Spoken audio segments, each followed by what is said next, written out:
Hello everyone and welcome back to another Tablemon video. Thank you so much for tuning in. So continuing with our coverage from yesterday's casted final, we do have lists published finally. I will leave a link down below for those of you who want to explore the Japanese website and take a look at the different decks that have done well. And they also upload very consistently, almost daily, new decks and new ideas from the metagame in Japan. However, we do now have a lot of the deck list from the top 16 of this tournament. Not all of them, and I'm only going to be taking a look at 6 of the top 8 lists, but like I said, in the link down below, you can check out the rest of the results. But first, let's take a look at what decks made the top 16 of this 3,000 player post-rotation tournament. If you want to support the channel, you can use code Tablemon to get 5% off at Potent Store for your online codes, 10% off for your sealed product at Flipside Gaming, and 20% off for your superfoods at Amaranthi. Or if you're looking to buy singles or sleeves, you can fill up your cart and close the tab, then click on the affiliate link in the description and check out. That way you can support the channel over at TCG Player, Card Market, and Dragon Shield. This video is sponsored by the Pokemon TCG deck building website PokemonCard.io. So, as we saw yesterday, Lost Box based on Sky Seal Stone managed to defeat Gardevoir EX in the final match. Now, with best of one, I would have loved to see the Gardevoir EX deck in action and for it to do a little bit more of what it intends to do. The matchup was a little one-sided from what we saw, but I mean, that's understandable for sure.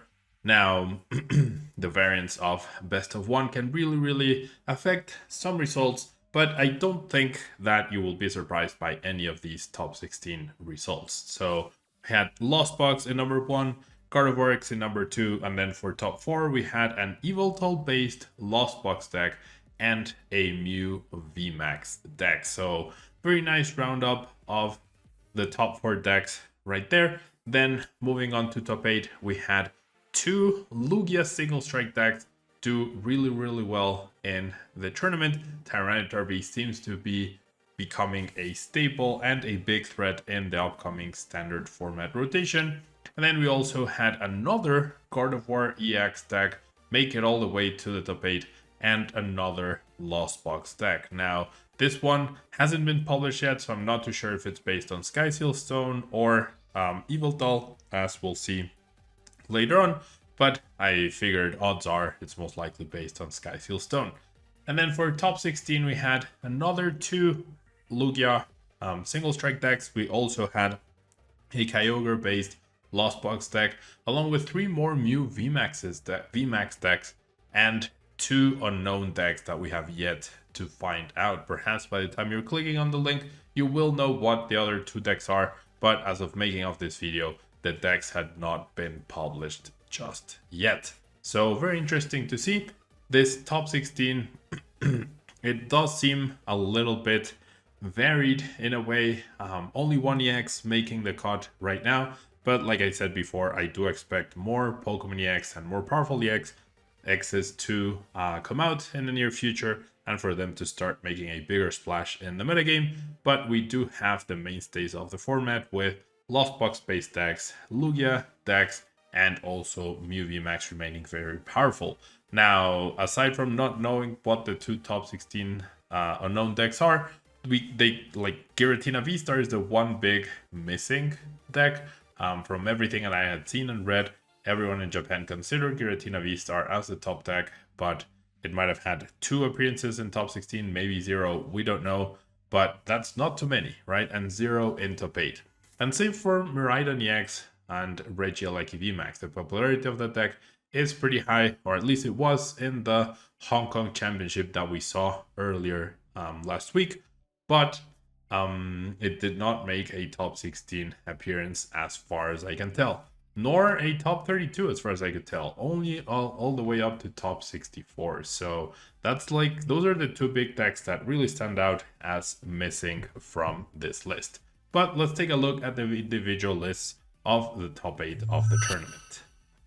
Starting us off, we have the number 1 champion deck from the tournament, this Sky Seal Stone Lost Box based deck. Now, this champion deck Features a wide array of attackers in Sableye, Zamazenta, Snorlax, Cramorant, Raikou V, and Drapion V. Those two Vs, of course, are helped by the usage of Sky Seal Stone, and right hand also can let you search for the Sky Seal Stone at any given point. And there's no more Marnie, the only disruption available is Judge, but that can also be very self-disruptive as well. I'm not sure how super present that card is, definitely not a 4-of as Marnie used to be, but very interesting to be able to see the composition of this deck.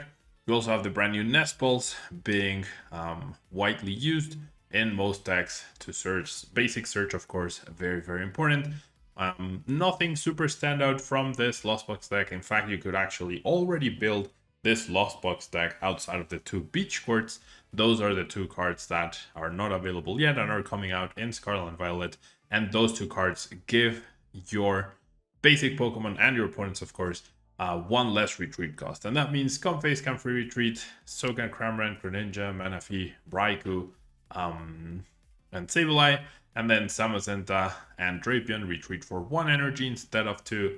And Snorlax retreats for 3 instead of 4. Those are definitely not as impactful, but the important thing is having that free retreat for the Comfey, as we saw come up in the final. We haven't watched the final match yet. I did cast the final in English, and it's the previous video to this one. I'll leave the link in the description below in case you want to go watch that. The energy spread makes a lot of sense for Waters to have the threat of Greninja, 3 Psychics to have the threat of Sableye, 3 Metals for the threat of Zamazenta, and a single Lightning. Perhaps I would like to see 2 Lightning and 3 Water instead of just the 1. If you're up against Lugia and you prize your Lightning, you might be in a little bit of trouble, but with 2 Lightnings, then the chance of that of prizing both is 1 in 100. So that's one of the changes that maybe I would consider making to this champion list, but without having played a single match with it, I would definitely take that with a grain of salt. Yeah, maybe Lugia just isn't popular enough to justify playing that extra Lightning energy. And this is the second place list featuring Gardevoir EX. Now, Gardevoir EX, of course, with a Psycho Embrace ability, allowing you to attach 1 basic energy card from your discard pile to one of your Pokemon as often as you want. And then you put 2 damage counters for every energy you do end up attaching. The Miracle Force attack also does 190 damage, and this Pokemon recovers from all special conditions. So a pretty solid card, 310 HP, which is a very, very high amount. And paired with Sation V, allowing you to get more energy into play with its ability, and the the Lost Origin Cresselia with the attack Moonglow reverse.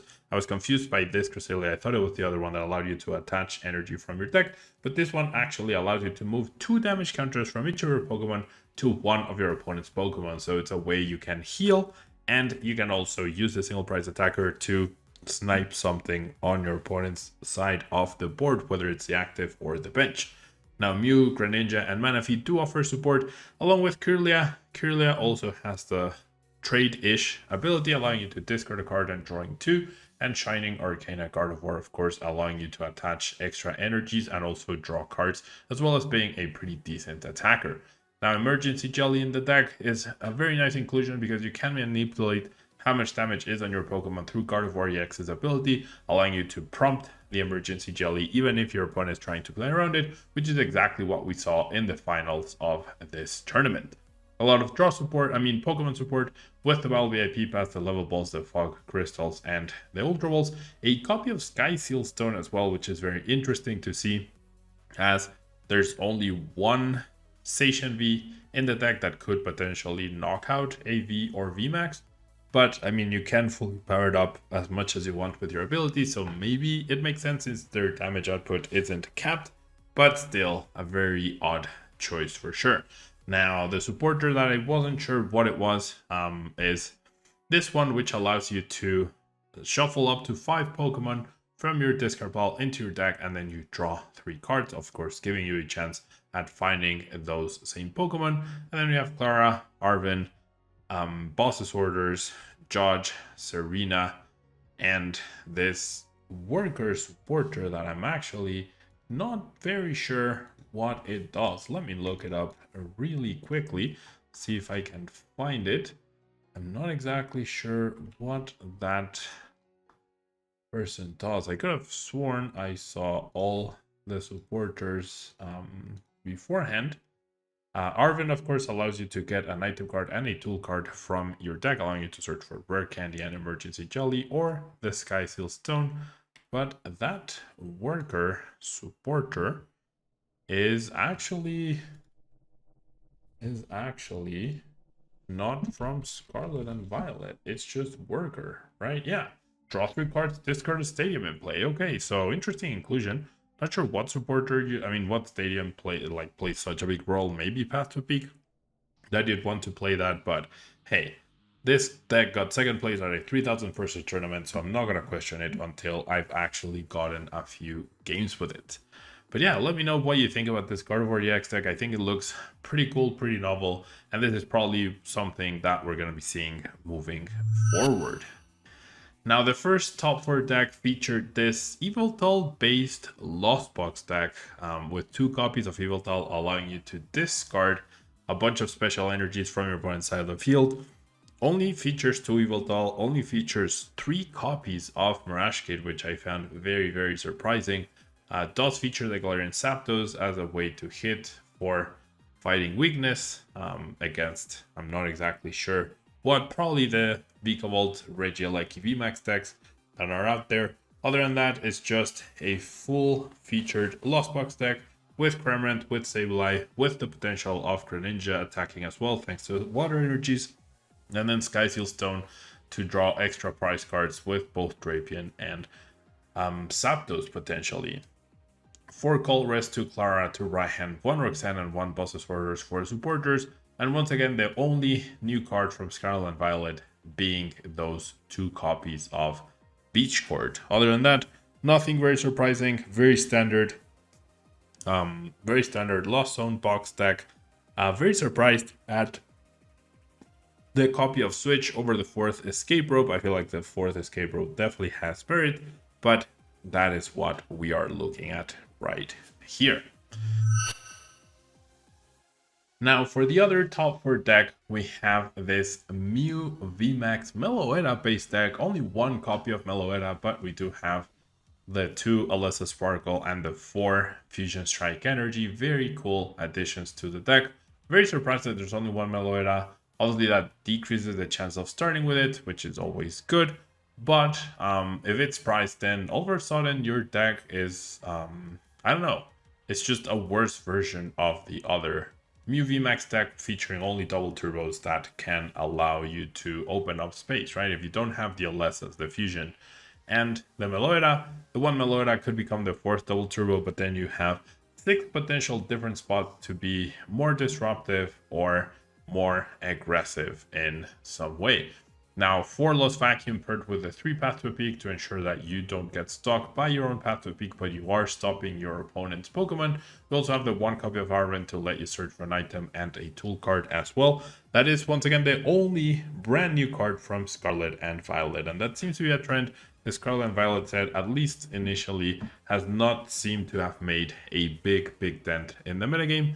Outside of that, we have the Feather Ball, we have Nest Ball, we have Ultra Balls, we have Battle VIPs, VIP Pass, and Chromatic. So a very standard looking Mew VMAX deck for the most part.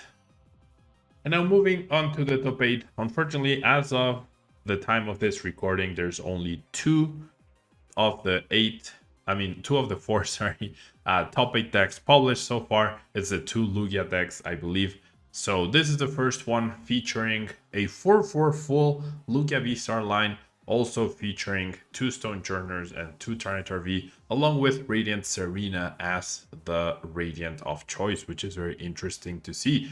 Now we also feature the 4 Ultra Ball, the 4 Capturing Aroma, and the 2 Nest Ball. I would have loved to see the 4/4 of those to match the 4 Quick Ball, 4 Incense, and 4 Ultra Ball that we are currently seeing play, but that will not be the case.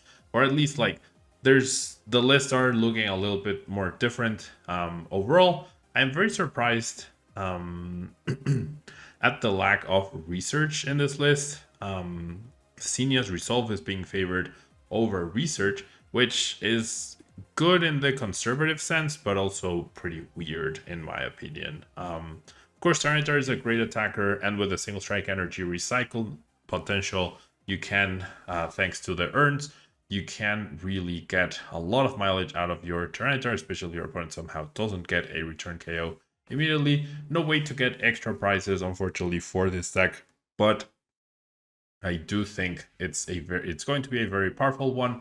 Professor Burnett also making a more determined appearance now in the format with 2 copies, allowing you to discard those Archeopses much more decidedly, and that also makes sense with a 4/4 line of Lugia VSTAR, making sure that you don't have to rely on the capturing a Droma, a right flip to help you with your setup, or the Ultra Ball, because before you used to have 4 Evolution Incense and 4 Ultra Balls, now you only have 4 Ultra Balls to guarantee the right Pokemon at the right time, so it does make sense that we would see Professor Burnett and the increased Lugia V-Star line.